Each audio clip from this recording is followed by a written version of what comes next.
Hello friends, आज मैं आपको सुनाने वाली हूँ जो कहानी, उसका नाम है राजकुमारी के रहस्य भरे अनोखे सपने। राजमहल के एक विशाल कमरे में बैठी राजकुमारी अनन्या अपने बिस्तर पर लेटी हुई थी। रात का समय था और चांद की चांदनी में चारों ओर एक अनूठा नूर फैल रहा था। अनन्या की आंखें बंद थीं, लेकिन उसके मन में कई सपने तैर रहे थे। उसे हमेशा से सपनों में अजीब अद्भुत चीजें देखने का शौक था, लेकिन इस रात कुछ खास था। जैसे ही उसने अपनी आंखें बंद की, एक नई दुनिया में प्रवेश करने लगी। अनन्या ने अपने आप को एक घने जंगल में पाया। चारों ओर ऊंचे पेड़ थे और बीच बीच में रंग बिरंगे फूल खिल रहे थे, लेकिन यहाँ की हवा में एक अजीब सी मिठास थी। उसने धीरे धीरे कदम बढ़ाए और अपनी चारों ओर देखना शुरू किया। अचानक उसे एक जंगली फूलों का गहना दिखाई दिया जो उसकी ओर खिंच रहा था। उसकी जिज्ञासा बढ़ी और उसने उस फूल की ओर बढ़ना शुरू किया। जब अनन्या उस फूल के पास पहुंची तो उसने देखा कि वह फूल एक सजीव जीव में बदल गया। यह एक सुंदर परी थी जिसके पंख रंग बिरंगे थे।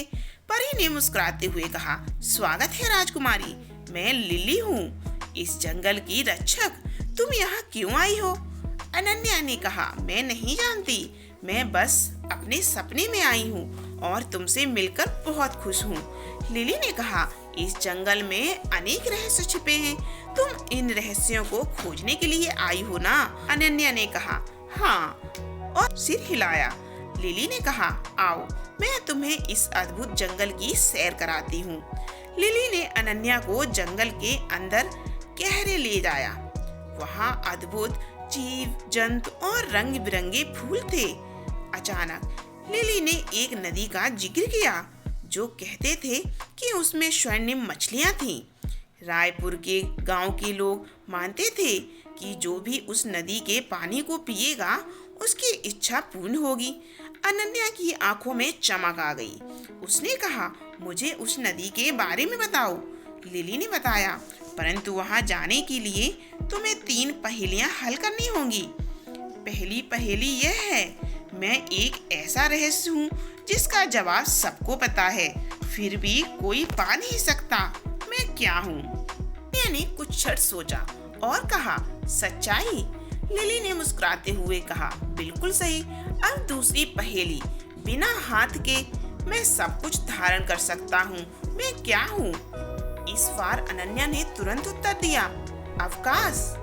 लिली ने फिर से उसकी प्रशंसा की, बहुत बढ़िया। अब तीसरी और अंतिम पहेली, जब मैं आता हूँ सब कुछ बदलता है, लेकिन मैं खुद को कभी नहीं बदलता, मैं क्या हूँ? अनन्या ने थोड़ा समय लिया और कहा, समय। लिली ने गदगद होकर कहा, तुमने सही उत्तर दिए हैं, अब तुम नदी की ओर बढ़ सकती हो, चलो मेरे साथ चलो। वे दोनों नदी की ओर चली गईं। नदी का पानी नीला और चमकदार था। अनन्या ने वहां देखा कि स्वर्णिम मछलियां पानी में कूद रही थीं। वह मंत्र मुग्ध हो गई। लिली ने कहा, अब तुम इस पानी का एक घूंट लो और अपनी इच्छा मांगो।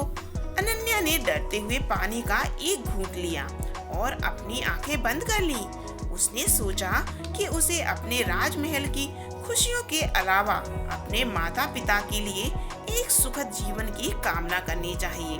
अचानक उसके दिल में एक अजीब सी हलचल हुई और उसने अपनी आंखें खोली। अनन्या ने देखा कि वह फिर से अपने महल में थी, लेकिन सब कुछ बदल चुका था।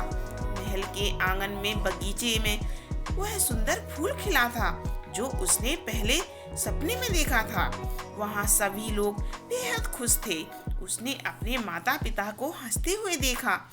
अचानक उसकी माँ ने उसे देखकर कहा, अनन्या, तुमने एक सपना देखा है ना? अनन्या ने उसकी ओर देखा और कहा, हाँ माँ, एक अनोखा सपना, लेकिन क्या ये सच में हुआ?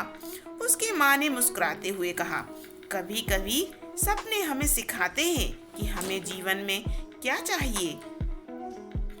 उस एक रात के अद्भुत सपने ने अनन्या को ये सिखाया कि उसकी खुशियों का स्रोत उसके अपने लोगों में है।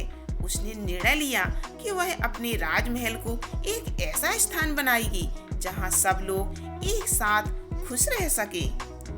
राजमहल के बगीचे में अब अनन्या ने एक पाठशाला की स्थापना की जहां सभी बच्चे सीखने आ सकते थे। उसने लोगों की भलाई के लिए कई योजनाएं बनाई और सभी को साथ लेकर चलने का प्रयास किया। सपनों की अद्भुत दुनिया ने अनन्या को वह रास्ता दिखाया जहां खुशी केवल एक सपने में नहीं बल्कि वास्तविकता में भी पाई जा सकती है।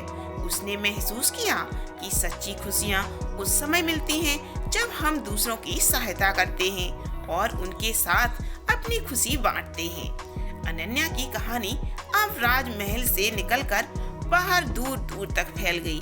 लोग उससे प्रेरित हो रहे थे और उसकी कोशिशों के लिए उसे सराहते। राजकुमारी अनन्या ने एक नई पहचान बनाई। वो केवल अब एक राजकुमारी नहीं थी बल्कि एक मार्गदर्शक और प्रेरणा का स्रोत बन गई थी। इस सपने ने उसे एक नई सोच दी। अब उसकी जिंदगी का हर पल एक नए अध्याय की शुरुआत था जिसमें वो अपने सपनों को सच में बदलने की कोशिश कर रही थी। इस प्रकार राजकुमारी अनन्या ने रहस्य भरे अनोखे सपनों का सामना किया, केवल अपनी जिंदगी को बदला बल्कि अपने संपूर्ण साम्राज्य को भी एक नई दिशा दी। तो कैसी लगी आपको आज की ये कहानी? कमेंट जरूर कीजिए और आप भी कमेंट करके ये बताइए कि आखिर आप सपनों में क्या देखना पसंद करते हैं।